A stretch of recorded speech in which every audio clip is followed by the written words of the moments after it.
Hello, hello. On this episode, I'm going to talk about one simple trick to speed up the job hunt, and it might trigger some people. So stay tuned. All right.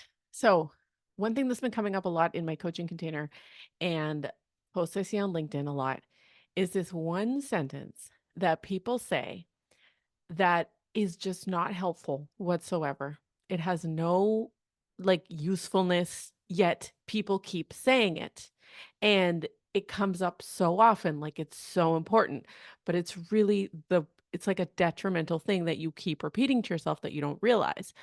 That sentence is stating the amount of time that you've been unemployed, or however you say it. I've been out of work for blah, blah months, 5 months, 20 months, 30 months, or 2 years, or 2 months, or whatever. I've been out of work, or I've been unemployed, or I haven't had a job in, right? That's People open a lot of their posts saying that. And when they come to coaching, they will start with that. And so this is a really big problem, by the way, is just simply having that mental focus front and center. Okay. And it's not like people do it on purpose. It's they think it's relevant. I'd be like, why is that relevant? And they'll say, well, it's just true, right? Like that's just what is happening. That's the circumstance, right? And so a few things about that. Things can be true, but they still might not be useful to focus on. Okay? So, for example, there are lots of things in the world that happen that are true that we would have no usefulness in paying attention to, focusing on, or acknowledging, bringing up. For example, there are people that are murdered every day that we don't see on the news, that we will never know about, but that is something that's happening. It would do us no use to be like, there were this many people murdered today, right? Like, we can't do anything about that unless we are literally going to go do something about that. But if it's already happened, it's like, there's nothing we can do about that. There's no point in focusing on it. And another way is kind of thinking like, I'm going to sit and look at this pile of crap and just stare at it and be like, there's a pile of crap here. There's a pile of crap here. There's a pile of crap here. Like wake up in the morning and be like, there's a pile of crap here. It's kind of the same as waking up and saying, I've been unemployed for 20 months. I've been unemployed for 24 months. I haven't had work in 24 months. I haven't had income in 24 months. It just isn't useful. Okay. And a few examples to drive this point home. And it's like, it's incredible how often people like to talk about it, right? Um, I've been in several masterminds as a coach, and I've been in several high level containers with a lot of other coaches, right? Some of them have been a mix of all success levels in business, and some have been just some high level people. And I can tell, like, after they've made a certain amount of money in business, and some have been just like everybody. In the containers where there's a wide variety of people, like some people are just starting and some people are farther along, there's always a few people that come, and when they present their problem, they will say, I don't have a client. I don't have clients yet. I haven't had any clients since this time. I haven't made any money yet. I am not making any money. And those sentences, while they might be true, are never actually going to be helpful in any way. Because it's like I said, it's like waking up and saying, there's a pile of crap here. There's a pile of crap. Oh, there's still a pile of crap here. It's like telling your brain, oh, you don't have a client. Oh, you still don't have a client. Oh, you're unemployed. You've been unemployed for 24 months. You're still unemployed, right? Like it's just not helpful. I don't know how else to say it. Um, so my mentor, Brooke Castillo from the Life Coach School, she talked about this, and she's actually the one who taught me this mind-blowing concept of just because something is true, it doesn't mean you have to think it. It doesn't mean you should think it. It doesn't mean you should even focus on it. It doesn't mean that it even matters, right? So she would say, like, her goal is to make $100 million in her life coaching school business. Right. And she was talking about that all the time. She'd be like, oh yeah, I'm making $100 million. And people had already thought that she had made $100 million the way that she was talking about it. Yet she never explicitly said that she had reached that goal. She was just talking about it all the time in the energy and the momentum of how she was working towards it. And she'd be talking about the things she was doing and the things she was trying, right? And she said She's like, "I would never say I haven't made $100 million yet." She's like, "Because why would that ever be useful?" She's like, "It's like me waking up every morning and saying, 'I haven't made $100 million yet. I haven't made $100 million yet.'" And it's like, in order to get to $100 million, that's not where your brain can be. It's not where it needs to be, right? So, and it's the same for me. Like, she taught me that, and I never come to a coaching call now saying, "I haven't hit my goal yet. I'm really far off from my goal this month. I haven't done this. I haven't done this." Like, I would never do that now. I used to do it, so I'm not judging. I used to do it all the time. I used to come up with what's not working, and now I come with what is working, right? And then I build on that, and that's so much better. But she would say, "I would never say that because it would never be helpful, because it never feels good," right? Even though, yes, it might be technically true, who cares? Basically, that's the concept, right? And it's very difficult for people to grasp it, right? It's like, "But it's true, but it's true." It's like, "Okay, it's true. So what?" So, I then asked, I'm like, "Okay, so what do you wanna be thinking on? How do you wanna be presenting your situation when when that is still true, right?" So, the answer is this: you wanna be focusing on what you're doing next because you know that you are going to get there, you know it is inevitable, you know you are on the path to it, right? Because what happens when we focus on, "I don't have it yet. I've been unemployed for this long. It's not here yet. I don't have the job offer yet. It's really hard. Everything's really hard out there, blah, blah, blah." We lower our belief with those thoughts, right? We cycle in a belief of, "Oh, it's probably not happening." And then we look at all the reasons why it's probably not happening, right? Like, we don't wake up thinking, "I could be expecting a job offer today. I could be having an opportunity today that will lead me to a job offer next week." Like, we're not waking up like that. We're waking up with like, "I've been unemployed for 20 months." And like, that sucks, right? It doesn't feel good. It's awful. It's not useful. So, not useful, not useful, not useful. Doesn't work. So, the way that you speed up your job hunt is you wake up with a different thought. And that different thought could be anything that is 1% better than, "I've been unemployed for 20 months. I don't have a job. I don't have an income," right? Be anything that's better than that. So it could be, "There are lots of opportunities available that I can find today." There are opportunities everywhere. Amidst chaos, there's always gonna be opportunities, they're just rearranged. So, like, I talk about the economy and the rearranging and shifting of the economy. Um, like, the prime example is during the pandemic when everything kinda shifted, like, lots of companies stopped hiring and froze the hiring, and lots of companies ramped up their hiring, and the first thing I did was Google, um, companies thriving in the pandemic. Huge list came up of the stocks that had just increased considerably, the industries, the things that were now booming, which is totally different than what was there before.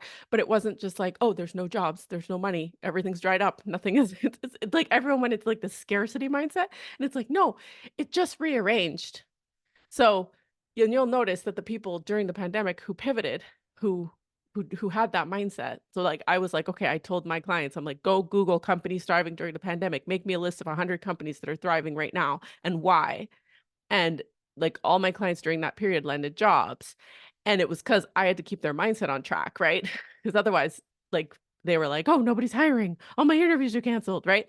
And it's like, we can't focus on what we don't have and for how long we haven't had it, okay? Because, again, it's literally like getting up in the morning and saying, "There's crap here. There's crap here in front of me, and I'm just gonna sit here and look at that crap, and I'm gonna be sad about it and demotivated because it sucks." And that's just what I feel like doing today. And I know you're not doing that on purpose. I know people that are not doing that on purpose. But essentially, by stating, by keeping at the front of your mind, "I've been unemployed for 20 months," that is what you're doing. So, another way that I would coach on this is, in those 20 months or whatever the time frame is, doesn't matter. How many emotional risks have you taken? How many times have you gotten out of your comfort zone? How many times have you done something scary? How many times have you elevated yourself and, like, required yourself to do something that you wouldn't normally do? So, for example, if for those 20 months, I'll just use that as an example. If for those 20 months, all you've been doing is easy applying, applying, not talking to any human beings, that requires very little of you. It is very low level activity. Okay? It doesn't it you're not entitled to a big result from doing low level activity like that. Okay? So somebody might say, "Oh, I've been unemployed for 20 months." And I might say, "Oh, what were you doing in those 20 months?" And they'd be like, "I've applied for 2,000 jobs all the same way, the old-fashioned way, and I haven't gotten anything back." I'd be like, "Well, obviously, you're still unemployed because that strategy hasn't been working for you for a long time and you've continued to do it, right?" No judgment, just that's not the way that you're gonna land your job, or you likely would have already, right? Somebody else might say, "Oh, I've been unemployed for 20 months." And I'd be like, "What were you doing?" And they might say, "I've talked to 100 people." And I'd be like, "Okay, great. Tell me about that." And then they might be so frustrated and they'd be like, "Yeah, but nobody's giving me a job. Nobody's giving me a job. Nobody's helping me. Nobody's referring me. And if they do refer me, I get ghosted and it doesn't work." And that shows me again that their mindset is in a place where they are not paying attention to anything that has worked. They're just telling me what hasn't worked. Right? And again, they might say, "It's true. It's true. It's not working." And I'll be like, "Okay, you win then. It's not working." Right? But the "it's not working" is the primary thought they're having, which is making them feel frustrated and like probably a bit transactional when they're doing this because they're like expecting this result, like feeling entitled to this result that they're not getting. And they're feeling frustrated and they're going into a loop of more and more and more frustration. And then it's because they're focusing on what's not working. Okay. So, it has to be a shift, it has to be a turnaround to and I'll recommend you watch my podcast episode on non-transactional networking, like networking from, commitment versus transactional networking. I'll put it in the notes. It's not I don't remember the exact title, but it has to come from a specific place that you are putting yourself out there and networking and talking to people. And it has to be done in the energy of expectancy of this is happening for me and I'm willing to do it as many times as I need to for it to happen, but I know it's happening, so it's not a big deal.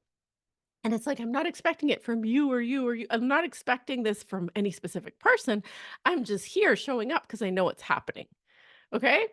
So so that's my rant basically. It's like, if you are talking yourself into existence or you're talking your life into existence, don't use the past as a predictor for what's happening next if the past is unfavorable, okay? So, if you've been unemployed for 20 months, your brain wants to predict, right? It wants to be a prediction. It is a prediction machine, and it will be like, "Well, I've been unemployed for 20 months. I'm probably not gonna be employed this month. It's probably not gonna work." And like that, again, it pulls you down. It sucks, okay? So it's like, takeaways from this episode. Do not focus on what's not working. Don't state how many months you've been unemployed. Measure it by how many emotional risks you've taken, how many times you've gotten out of your comfort zone, and how expectant you are and how in belief you are that it is happening because of the action that you're willing to take, because of the action that you're willing to go above and beyond and take. Okay. So, inside my program, we have a lot of different ways to take that action that takes you out of your comfort zone, that gets you into the right energy, helps you to focus on exactly what has been working, on your secret superpowers, on your success blueprints, and you will get driven forward by those ways of thinking. Okay. It will not be by saying, "I've been unemployed for this long." So I never want to hear anybody say that again. It doesn't matter how long you've been unemployed for. Okay. It really doesn't. And I know that some people might not like that I'm saying that, but that is how it is, okay? It's like me saying, "Oh, I've been in business for 4 years and I haven't made $1,000,000 yet." I would never say that. I would be like, "I've been in business for this long and I have done this and I have done this and I have discovered this and this has worked and this has worked and this has worked," right? And over the course of my business, I don't even know how much I've made, probably over $600,000 over the whole course of my business, right? And I would be damn proud of that. I'd be like, "That's evidence that I can get to 1,000,000 if I want to. That's evidence that I can keep going. That's evidence that all these things that I've tried that have worked and all the ones that haven't have all brought me here." And that is showing me who I'm becoming and what I can do, right? I would never sit and say, "I haven't made $1,000,000 yet. Nothing's working. This doesn't work." I did a presentation the other day and I put my heart and soul into it and nobody bought. It didn't work, right? And that's happened. That has happened so many times. And it couldn't be me going, "Oh, that didn't work." It had to be me going, I'm curious. What happened there?" And then letting myself sit with that question and allowing the answers to come in, and then getting excited to do something else again and try again and do something else again. And be like, "How can I serve at a higher level? How can I help more people? How can I say things in a different way?" It has to be that. And it can't be like, "Okay, well, it didn't work. I guess I'm done." It's like if I'm giving up that easily, then I shouldn't be in business. It wouldn't work anyway. So, that's where I'm at, my friends. I hope you appreciated this episode, and I will see you next week.